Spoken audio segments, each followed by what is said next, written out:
Hello everyone, स्वागत है मेरे नए वीडियो पर। गाइज, आज हम अपने नए वीडियो में एक नए टॉपिक के बारे में पढ़ेंगे। आज हमारा नया टॉपिक होगा अभिप्रेरणा, जिसे मोटिवेशन भी कहते हैं। ये जो अभिप्रेरणा टॉपिक है वो सी टेट, सी जी टेट, टीचर भर्ती परीक्षा सभी के लिए मोस्ट है ना। तो इस टॉपिक को हम आज पढ़ेंगे। सर्वप्रथम इसकी परिभाषा देखेंगे। परिभाषा में बताया गया है कि अभिप्रेरणा अंग्रेजी शब्द के मोटिवेशन का रूपांतरण है। मोटिवेशन शब्द लैटिन भाषा के मोवेर शब्द से लिया गया है, जिसका अर्थ गति प्रदान करना है। अर्थात कार्य को गति प्रदान करना ही क्या कहलाता है? अभिप्रेरणा कहलाता है। तो इस प्रकार से अभिप्रेरणा को अलग अलग वैज्ञानिकों ने अपने तरीके से अलग अलग तरीके से परिभाषित किया है। यंग के अनुसार अभिप्रेरणा कार्य को प्रारंभ करने, उसे दिशा देने तथा उसकी गति को बनाए रखने वाली प्रक्रिया है, यंग ने बताया है। लेकिन वहीं पर दूसरे वैज्ञानिक गुड एन एफ के अनुसार अभिप्रेरणा किसी कार्य को आरंभ करने, जारी रखने तथा नियंत्रित करने की प्रक्रिया है। वहीं पर तीसरे वैज्ञानिक हैं स्किनर, और इन्होंने बताया है कि अभिप्रेरणा सीखने का सर्वोत्तम राजमार्ग है।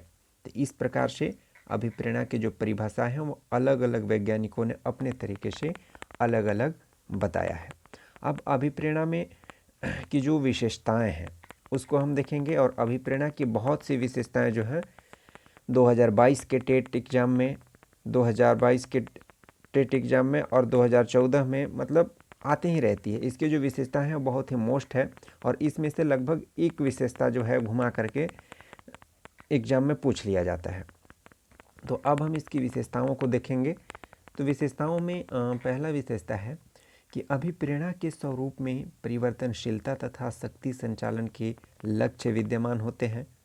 पहला विशेषता है। सेकंड क्या है? अधिगम का सर्वोत्तम राजमार्ग है मोटिवेशन। थर्ड है कि जन्मजात तथा अर्जित होती है। जो मोटिवेशन होता है वो कुछ जन्मजात भी रहती है और कुछ बाद में अर्जित किया जाता है, सृजित किया जाता है।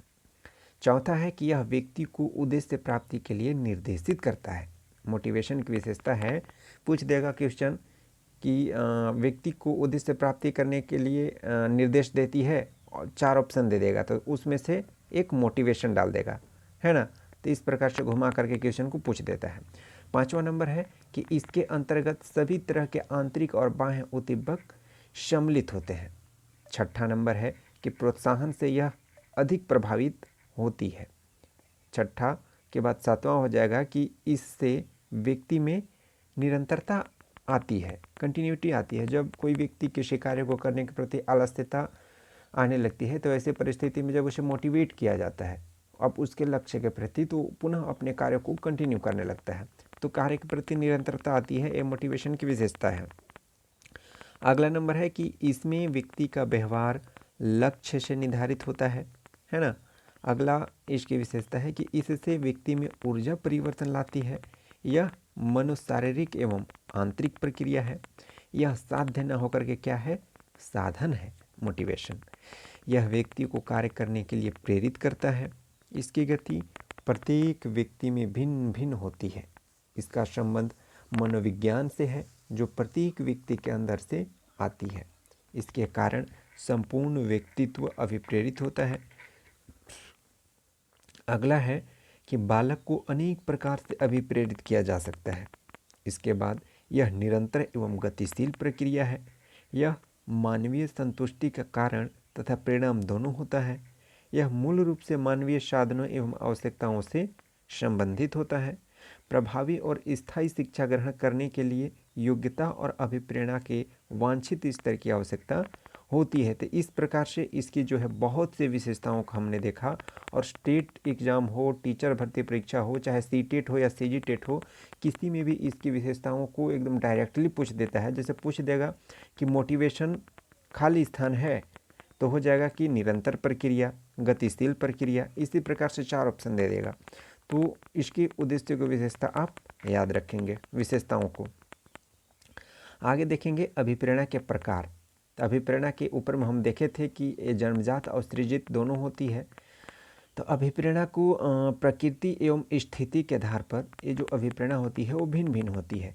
तो कुछ ऊपर में अध्ययन की दृष्टि से 3 पार्ट में डिवाइड किए हैं। जैसे जन्मजात अभिप्रेरणा जो जन्म के समय ही मिल जाती है, जैसे भूख लगना, प्यास लगना, काम, निंदा, प्रेम, क्रोध, मातृत्व, विश्राम, ये सभी जन्मजात मोटिवेशन है। लेकिन अर्जित मोटिवेशन क्या है? तो आदत हो गया, रुचि हो गया, अभिवृत्ति हो गया, जीवन लक्ष्य हो गया, आकांक्षा स्तर हो गया, ये सभी चीज़ें हमें जो है हम अर्जित करते हैं। वहीं पर सामाजिक अभिप्रेरणा में सामूहिकता आ गया, युद्ध प्रवृत्ति, प्रशंसा, आत्मसमर्पण, आत्मगौरव, संग्रहणशीलता, ये सभी हमारे सामाजिक अभिप्रेरणा थे। इस प्रकार से अभिप्रेरणा के प्रकृति और स्थिति के आधार पर अलग अलग प्रकार हैं। जन्मजात अभिप्रेरणा, अर्जित अभिप्रेरणा और सामाजिक अभिप्रेरणा। उसी कड़ी में अभिप्रेरणा को 2 और पार्ट में डिवाइड किया गया है, जिसमें एक आंतरिक अभिप्रेरणा और एक बाह्य अभिप्रेरणा। जैसे आंतरिक मोटिवेशन और बाह्य मोटिवेशन होता है ना, तो वो चीज़ें हैं। तो आंतरिक मोटिवेशन में हमारा जिज्ञासा, आकांक्षा स्तर, आंतरिक शक्ति, आत्मनिर्णयन, चुनौती, आनंद, महारत, ये सभी चीज़ें आती हैं। लेकिन बाह्य मोटिवेशन में दोषारोपण, पुरस्कार, यदि कोई अच्छा कार्य कर रहे हो तो आपको पुरस्कार मिल रहा है तो बाह्य मोटिवेशन में आ जाएगा। वहीं पर यदि आप IAS बनना चाहते हैं तो वो आपका आंतरिक मोटिवेशन है कि आप वो बनना चाहते हैं, वो आप दिखा नहीं सकते। लेकिन जो बाह्य मोटिवेशन होता है उसको आप दिखा सकते हैं, जैसे पुरस्कार आप ले रहे हैं, है ना।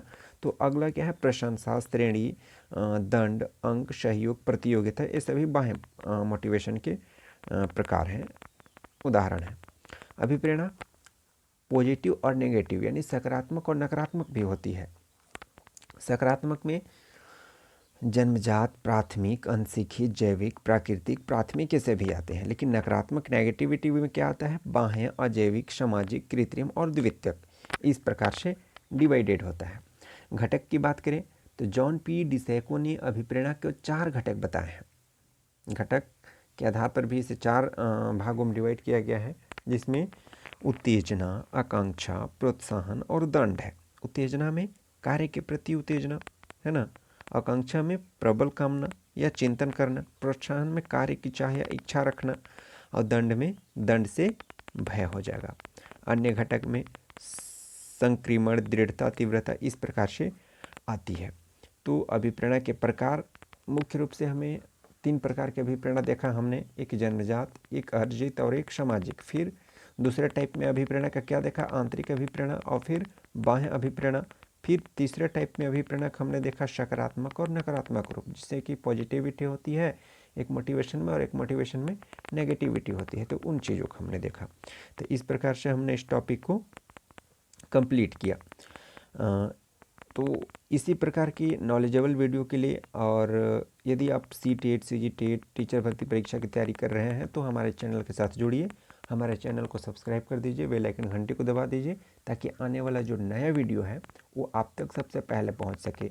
और आप जो है हमारे वीडियो के माध्यम से बिल्कुल तैयारी कर सकते हैं, और आपको किसी प्रकार की कोई बुक लेने की आवश्यकता भी नहीं पड़ेगी। धन्यवाद। मिलते हैं अपने नए वीडियो में एक नई नॉलेज, एक नई जानकारी के साथ।